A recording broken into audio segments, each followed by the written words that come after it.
Hello friends, कैसे हैं आप लोग। आशा करते हैं अच्छे होंगे। आज फिर हाजिर है आप लोग के बीच केमिस्ट्री ऑब्जेक्टिव के साथ। वीडियो अच्छा लगेगा तो चैनल को लाइक सब्सक्राइब और शेयर जितना जितना हो सके कर दीजिएगा। आज का हमारा पहला क्वेश्चन है, कैडमियम की परमाणु संख्या कितनी होती है। तो परमाणु संख्या का संकेत जेड होता है। द्रव्यमान संख्या का संकेत ए होता है। परमाणु संख्या का संकेत जेड होता है और द्रव्यमान संख्या का संकेत ए होता है। क्वेश्चन है, कैडमियम की परमाणु संख्या कितनी होती है। तो कैडमियम की परमाणु संख्या 48 होती है। इस क्वेश्चन का राइट आंसर ऑप्शन बी होगा। पहला ऑप्शन देखते हैं, 82 प्लम्बम 82 प्लम्बम पीबी। सीसा की परमाणु संख्या 82 होती है। इसको प्लम्बम के नाम से भी जाना जाता है। उसके बाद अगला है 47, ये एजी अर्जेंटम चांदी की एटॉमिक नंबर 47 होती है।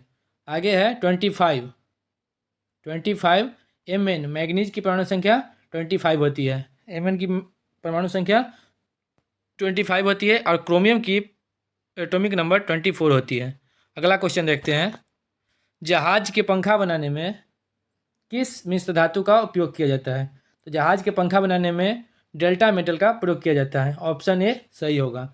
पंखा से एक क्वेश्चन ये होता है कि पंखा की खोज किसने की थी। तो पंखा की खोज व्हीलर महोदय ने की थी। तो इस क्वेश्चन का राइट आंसर, जहाज के पंखा बनाने में किस मिश्र धातु का उपयोग होता है। तो डेल्टा मेटल का उपयोग होता है। ये ऑप्शन सही होगा। अगला क्वेश्चन देखते हैं, कुछ इसको भी देख लेते हैं। डेल्टा मेटल तांबा जस्ता और लोहा का बना होता है। मूंज मेटल तांबा और जस्ता का बना होता है। मोनल मेटल तांबा और निकेल का बना होता है। टाका टीन सीसा का बना होता है। जर्मन सिल्वर तांबा जस्ता और निकेल का बना होता है। एग्जाम्स में बार बार रिपीट होते हैं कि जर्मन सिल्वर में कितना परसेंट सिल्वर होता है। तो सिल्वर Ag 0% होता है। जर्मन सिल्वर में Ag 0% होता है, क्योंकि जर्मन सिल्वर तांबा जस्ता और निकेल से बना एक मिश्र धातु है। अगला क्वेश्चन देखते हैं, पायरीन का अणुसूत्र क्या होगा। तो पायरीन को बोलते हैं, पायरीन का अणुसूत्र होता है CCl4 carbon tetrachloride. CCl4 carbon tetrachloride. तो इस क्वेश्चन का राइट आंसर ऑप्शन ए होगा। पायरीन का सूत्र CCl4 होता है। CCl4 होता है। पायरीन का अणुसूत्र क्या होगा। CCl4 होगा, कार्बन टेट्राक्लोराइड। आगे देखते हैं, C2H2 यह एसिटिलीन का सूत्र है। एसिटिलीन का सूत्र है C2H2। और एसिटिलीन का उपयोग कहाँ होता है। फलों को पकाने में कार्बाइड पर, कैल्शियम कार्बाइड पर जब पानी डालते हैं तो उससे जो गैस निकलती है वह एसिटिलीन गैस होती है। तो फलों को पकाने में एसिटिलीन गैस का उपयोग किया जाता है। और एसिटिलीन गैस का सूत्र होता है C2H2। एसिटिलीन का सूत्र C2H2 होता है। अगला देखते हैं, C6H6 यह बेंजीन का सूत्र है। बेंजीन का सूत्र होता है C6H6। इस क्वेश्चन का राइट आंसर पायरीन का अणुसूत्र क्या होगा। तो पायरीन का अणुसूत्र होगा CCl4। ऑप्शन ए राइट होगा। अगला देखते हैं, कौन अधातु विद्युत का सुचालक होता है। अधिकांश धातुएं विद्युत की सुचालक होती है, अधातु कुचालक होता है। लेकिन अपवाद ऐसा एक धातु है जो विद्युत का सुचालक है, कुचालक नहीं है, सुचालक है। तो ग्रेफाइट जो है यह विद्युत का सुचालक है। तो इस क्वेश्चन का राइट आंसर ऑप्शन ए होगा, ग्रेफाइट देख लेते हैं। कार्बन के अपरूप है हीरा, ग्रेफाइट, कोक, कोलतार और फुलेरीन। कोक, कोलतार, हीरा, ग्रेफाइट ये चारों कार्बन के अपरूप है। और फुलेरीन जिसकी परमाणु संख्या होती है C60। फुलेरीन किसका अपरूप है, कार्बन का अपरूप है और एलोट्रॉप्स है। और इसकी परमाणु संख्या C60 होती है। और फुलेरीन का आकार फुटबॉल के आकार का होता है। आगे देखते हैं, हीरा से क्वेश्चन ये कि हीरा की रचना sp2 होती है। हीरा की रचना sp2 होती है और ग्रेफाइट की रचना sp4 होती है। हीरा sp2 और ग्रेफाइट sp4 होता है। आगे है तांबा Cu क्यूप्रम इसकी एटॉमिक नंबर होती है 29। आगे देखते हैं एक क्वेश्चन नाइट्रोजन से भी। नाइट्रोजन की परमाणु संख्या 7 होती है। नाइट्रोजन की परमाणु संख्या 7 होती है। और नाइट्रोजन की खोज रदरफोर्ड महोदय ने की थी। तो इस क्वेश्चन का राइट आंसर, कौन अधातु विद्युत का सुचालक है। ऑप्शन ए सही होगा, ग्रेफाइट। ग्रेफाइट किसका अपरूप है? कार्बन का अपरूप है। अगला क्वेश्चन देखते हैं, क्वेश्चन नंबर 5। निम्नलिखित में कौन उपधातु है? जिसमें धातु और अधातु दोनों का गुण पाया जाता है उसको उपधातु बोलते हैं। उपधातु Sb एंटीमनी जो है, एंटीमनी एक उपधातु है और इसकी एटॉमिक नंबर Sb की 51 होती है। इसको एस्टीबियम बोलते हैं। Sb एस्टीबियम और एटॉमिक नंबर एस्टीबियम की होती है, एंटीमनी की 51 होती है। तो इस क्वेश्चन का राइट आंसर कौन उपधातु है? ऑप्शन डी होगा। तांबा, तांबा की atomic number 29, Cu cuprum 29, Fe फिर्रम लोहा फिर्रम 26, निकेल, निकेल की परमाणु संख्या atomic number of nickel 10, sorry nickel, nickel की एटॉमिक नंबर 28 होती है और नियॉन नियॉन जो होती है इसकी एटॉमिक नंबर 10 होती है। तो निकेल की एटॉमिक नंबर 28 होती है, लोहा 26, तांबा 29, जिंक रहता तो 30 और एसबी की एटॉमिक नंबर 51 होती है। जबकि टीन की एटॉमिक नंबर 50 होती है। तो इस क्वेश्चन का राइट आंसर कौन उपधातु है? उपधातु जिसमें धातु और अधातु दोनों का गुण होता है उपधातु बोलते हैं। और चारों ऑप्शन में एक है Sb एंटीमनी जिसकी एटॉमिक नंबर 51 होती है। तो इस क्वेश्चन का राइट आंसर ऑप्शन डी होगा। अगला क्वेश्चन देखते हैं, चिली साल्टपीटर, चिली साल्टपीटर सूत्र इसका होता है NaNO3। Chile saltpetre NaNO3। और चिली साल्टपीटर किस देश में पाया जाता है? तो यह साउथ अमेरिका में पाया जाता है। इस क्वेश्चन का राइट आंसर ऑप्शन बी होगा। चिली साल्टपीटर किस देश में पाया जाता है? तो यह दक्षिण अमेरिका में पाया जाता है। और अगला क्वेश्चन देखते हैं,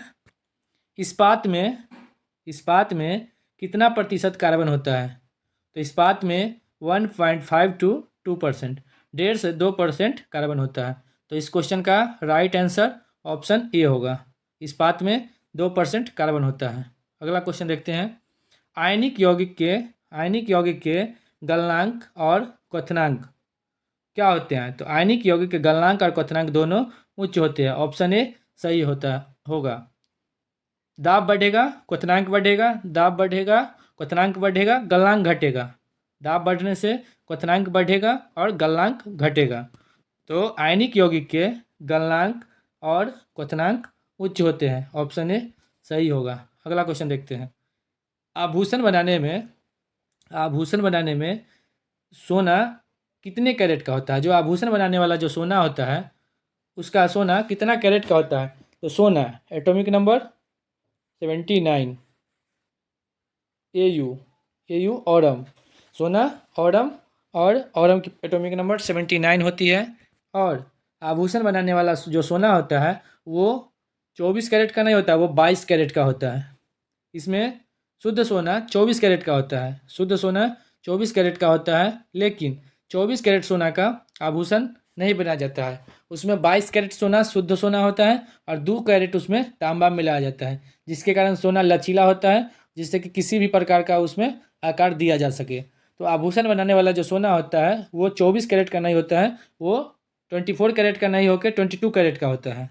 और एक क्वेश्चन और, 24 कैरेट में 100% सोना होता है, 18 कैरेट जो सोना होता है इसमें 75% सोना होता है, और 12 कैरेट जो होता है इसमें 50% सोना होता है। तो आभूषण बनाने वाला जो सोना होता है वो 22 कैरेट का होता है। तो इस क्वेश्चन का राइट आंसर 22 होगा, ऑप्शन ए। और एक कैरेट बराबर होता है 200 mg। एक कैरेट बराबर होता है 200 mg। तो इस क्वेश्चन का राइट आंसर ऑप्शन ए होगा। अगला क्वेश्चन देखते हैं, आयनिक यौगिक क्या है? तो CaCl2, ऑप्शन डी सही होगा। CaCl2 आयनिक यौगिक है। और NH3 को अमोनिया बोलते हैं। अमोनिया का क्या है? मूत्र में गंध होता है यूरिया के कारण, मूत्र में यूरिया होता है, थोड़ा देर उसको वायु में छोड़ देने पर यूरिया अमोनिया में बदल जाता है, जिसके कारण मूत्र में दुर्गंध उत्पन्न हो जाता है। मूत्र में सामान्यतः यूरिया पाया जाता है, लेकिन थोड़ा देर छोड़ने के बाद यूरिया जो होता है वह अमोनिया में कन्वर्ट हो जाता है। तो NH3 क्या है, अमोनिया है। आगे देखते हैं CO2, सब जानते हैं कार्बन डाइऑक्साइड के बारे में। आग बुझाने में इसका उपयोग किया जाता है। CO2 का CH4 मीथेन होता है, CH4 को मीथेन बोलते हैं। और मार्स गैस बोला जाता है। मार्स गैस किसे कहा जाता है, तो मार्स गैस मीथेन को कहा जाता है। और मीथेन से एक दो क्वेश्चन और है। जो धान के खेत से जो एक दुर्गंध या गंध जो निकलती है, धान के खेत से जो गंध निकलती है उसमें मीथेन होता है। एक और क्वेश्चन है, जुगाली करने वाले पशु जब जुगाली करते हैं तो वहाँ पर एक गंध निकलती रहती है, उसमें भी मीथेन पाया जाता है। तो मीथेन से ये दो क्वेश्चन फेमस है। दो नहीं, तीन क्वेश्चन। मार्स गैस किसे कहा जाता है, तो मीथेन को कहा जाता है। आयनिक यौगिक क्या है, तो आयनिक यौगिक है DCaCl2 आयनिक यौगिक है। अगला क्वेश्चन देखते हैं, सल्फर। सल्फर का सूत्र क्या होता है, S8 होता है। सल्फर का S8 होता है। इसी तरह फास्फोरस का P4 होता है। फास्फोरस का P4 होता है। सल्फर, तो सल्फर का सूत्र होता है S8। और सल्फर का उपयोग किस विस्फोटक के उत्पादन में होता है, तो सल्फर का उपयोग गन पाउडर के उत्पादन में होता है। गन पाउडर किसका बना होता है, सल्फर, चारकोल और सोडा। सल्फर, चारकोल और सोडा को मिला के गन पाउडर बनाया जाता है। और तो सल्फर का उपयोग किस विस्फोटक के उत्पादन में होता है, तो इस क्वेश्चन का राइट आंसर ऑप्शन सी होगा। सल्फर का उपयोग गन पाउडर उत्पादन में होता है। अगला क्वेश्चन देखते हैं, लोहा का एटॉमिक नंबर 26, फिर रम, संकेत Fe, फिर रम। लोहा का एटॉमिक नंबर 26 होता है। और लोहा पर भाप की अभिक्रिया से कौन सी गैस उत्पन्न होती है, तो भाप की अभिक्रिया से हाइड्रोजन गैस उत्पन्न होती है। क्वेश्चन का राइट आंसर ऑप्शन ए होगा। हाइड्रोजन से एक क्वेश्चन और, हाइड्रोजन की खोज किसने की थी, तो हेनरी कैवेंडिश ने की थी। एक क्वेश्चन और, कैपिटल G गुरुत्वाकर्षणीय नियतांक का मान किसने दिया या खोज किसने किया कैपिटल G का, तो कैपिटल G का जो गुरुत्वाकर्षणीय नियतांक है उसका भी खोज हेनरी कैवेंडिश साहब ने किया था। नाइट्रोजन की खोज रदरफोर्ड महोदय ने की थी। नाइट्रोजन की खोज रदरफोर्ड महोदय ने की थी। ऑक्सीजन की खोज सीले और प्रिस्टले ने की थी। अमोनिया NH3 अमोनिया होता है। मूत्र दुर्गंध देता है किसके कारण, अमोनिया के कारण। मूत्र में क्या पाया जाता है, यूरिया, लेकिन मूत्र दुर्गंध देता है अमोनिया के कारण। अगला क्वेश्चन देखते हैं, तो इस क्वेश्चन का राइट आंसर, लोहे पर भाप की अभिक्रिया से हाइड्रोजन गैस निकलती है, ऑप्शन ए सही होगा। अगला क्वेश्चन देखते हैं, कौन दो इलेक्ट्रॉन खोकर त्याग कर ऑर्गन जैसी अस्थायी इलेक्ट्रॉनिक विन्यास प्राप्त करता है, तो आर्गन का एटॉमिक नंबर 18 होता है।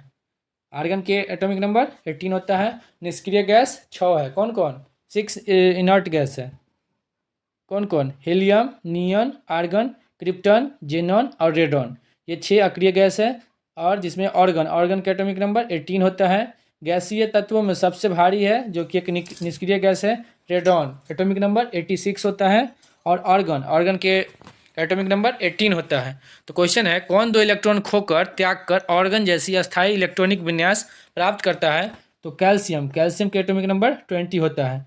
तो कैल्शियम 2 एटॉमिक नंबर त्याग करेगा तो इसमें इलेक्ट्रॉन की संख्या 18 बचेगी। कितनी बचेगी, 18, जो ऑर्गन की है। तो कौन दो इलेक्ट्रॉन खोकर ऑर्गन जैसी अस्थायी इलेक्ट्रॉनिक विन्यास प्राप्त करता है, तो इस क्वेश्चन का राइट आंसर क्या होगा, ऑप्शन सी होगा। क्योंकि कैल्शियम की एटॉमिक नंबर 20 होती है, 2 इलेक्ट्रॉन का त्याग करेगा तो 18 एटॉमिक नंबर होती है जो कि ऑर्गन की होती है। तो इस क्वेश्चन का राइट आंसर ऑप्शन सी होगा।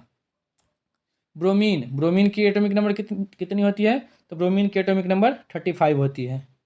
अगला है सल्फर, तो सल्फर की एटॉमिक नंबर 16 होती है। आगे देखते हैं, कौन सी धातु साधारण ताप पर द्रव अवस्था में पाई जाती है। धातु क्या होते हैं, सुचालक होते हैं। धातु सुचालक होते हैं, अधातु कुचालक होते हैं।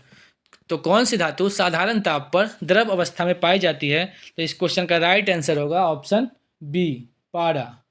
ऑप्शन बी सही होगा। पारा का एटॉमिक नंबर कितना होता है, पारा का एटॉमिक नंबर 80 होता है। Hg संकेत होता है पारा का, और फुल नाम होगा Hg का हाइड्रागीरम, और पारा की परमाणु संख्या 80 होती है। ये इसी पे एक और याद कर लीजिए, प्लेटिनम का एटॉमिक नंबर 78 होता है।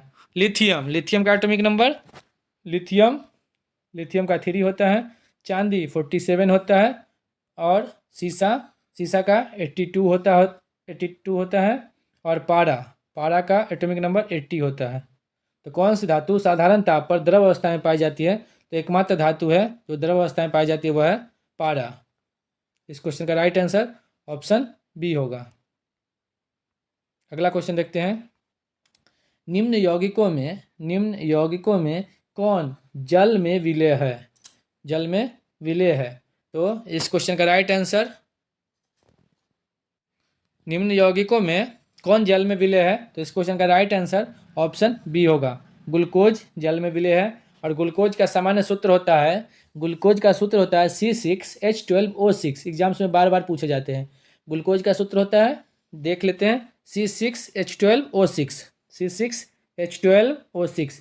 यहीं पे चीनी रहता तो C12H22O11। चीनी का सूत्र होता है C12 एक सेकेंड, C12H22O11। ये किसका होता है? चीनी का सूत्र होता है। ग्लूकोज C6H12O6 होता है और स्टार्च का सूत्र होता है C6H10O5। स्टार्च एक नया है, इसको नोट कर सकते हैं, स्टार्च C6H10O5। तो निम्न यौगिकों में कौन जल में विलेय है? तो जल में ग्लूकोज विलेय होता है। ऑप्शन बी सही होगा। इस क्वेश्चन का राइट आंसर ऑप्शन बी होगा।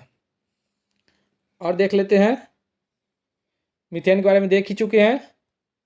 और बेंजीन C6H6 होता है। एसिटिलीन C2H2 होता है। बेंजीन की रचना कैसी होती है? वलय के आकार की होती है। बेंजीन वलयाकार होता है। फुलेरीन फुटबॉल के आकार का होता है। फुलेरीन कार्बन का एक अपरूप एलोट्रोप्स है और फुलेरीन जो कि C60 होता है और यह फुटबॉल के आकार का होता है। तो इस प्रकार हम लोग 15 क्वेश्चन का ये सेट देखे। वीडियो अगर अच्छा लगा हो तो चैनल को जितना से जितना हो सके सब्सक्राइब और शेयर कर दीजिए। Thank you.